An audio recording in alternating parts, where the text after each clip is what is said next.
صلى الله وسلم وبارك على سيدنا محمد وعلى آله وصحبه وسلم تسليما كثيرا. لا حول ولا قوة إلا بالله العلي العظيم. المؤمنين ماريا القبطية.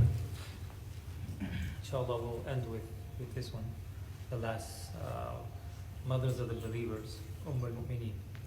She was not related to the Prophet ﷺ with marriage. So she didn't have that relationship as the other of his wives. She was a gift from Muqawqis at that time, who was also from Egypt. So the Qibti, the Coptics, so she was from that region. The Prophet ﷺ in the 7th year of Hijrah, he sent out many letters to different kings and leaders of different areas and regions. And all of them was very kind of very simple, vague, not too much detail, and it was very, very interesting how all the letters the Prophet ﷺ prepared them. And he sent special representatives to go and represent the Muslims and represent the Prophet ﷺ, and they will go there. He sent Dihya Kalbi.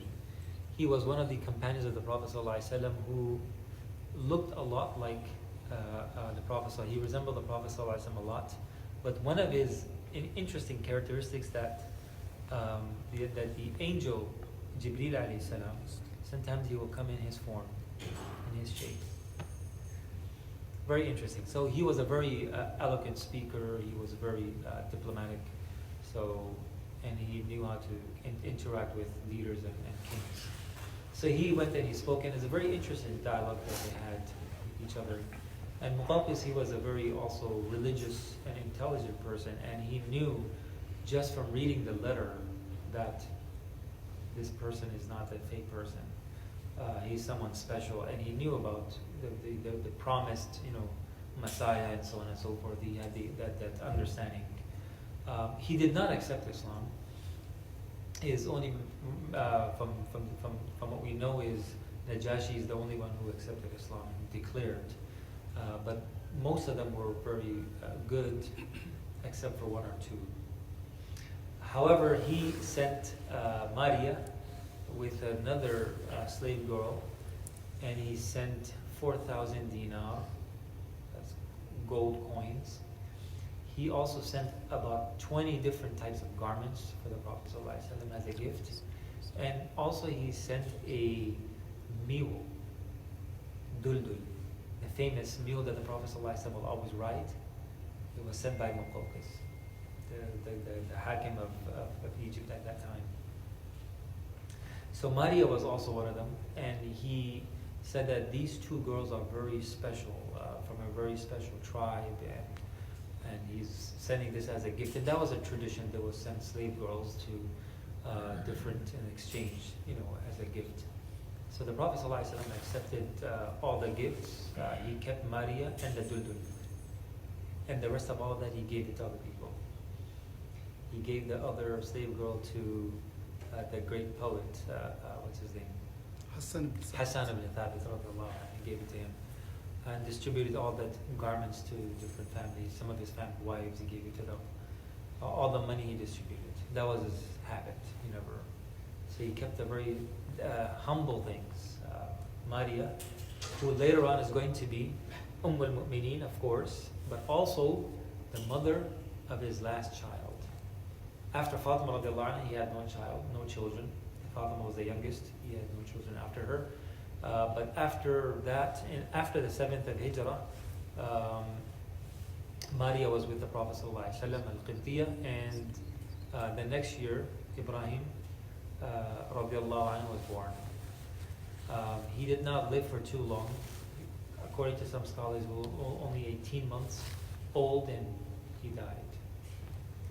The Prophet ﷺ loved her a lot because of the relationship that he had, the child, his last male children, who did not even survive. The Prophet ﷺ was very grieved. He had a lot of grief when he died. As someone who's now 60 plus, much older. At that age, children, that's why as a grandparent you take care of your grandchildren more than your own child. Is that true? Those who have grandchildren? I'm just waiting to get there, inshallah. So, so the Prophet ﷺ in that age is having that child, and yet that connection that he had, and he dies in his arms. He's so grieved, and he says, one of the Sahaba, he was Abdurrahman bin Auf, says, Ya Rasulullah, you also cry? He said that the heart is grieved and the eyes shed tears. وَإِنَّا بِفِرَاقِكَ يَا إِبْرَاهِيمَ لَمَحْزُونٌ. We are, we're in grief, O Ibrahim, that you left us. So he had that. He was also a human being after all. So Maria had this great connection to the Prophet ﷺ, and the Prophet ﷺ always honored people, and it's something very interesting. I always see that in so many of his interactions with people, and we could see that throughout his life. He will take notice of certain people's strength and their specialty or their greatness. When he was sending Amr ibn al-As to Egypt, right, as someone who's going to be there, from many things that he spoke to him about, one of the things he said, be nice with the Egyptians. فَإِنَّ لِي نَسَبًا وَصِهْرًا. That I have lineage that goes back to the Egyptians, the Coptics, because Hajar alayhi salam, who was the wife of Ibrahim alayhi salam, the mother of Ismail, the great-grandfather of the Prophet ﷺ. And also sihr, it means the kinship or the relationship of in-laws. So the mother of my son Ibrahim is from Egypt, so be good with them. So that connection he kind of built. So it's just seeing that interesting qualities in someone and kind of recognizing those people or that person for that particular quality.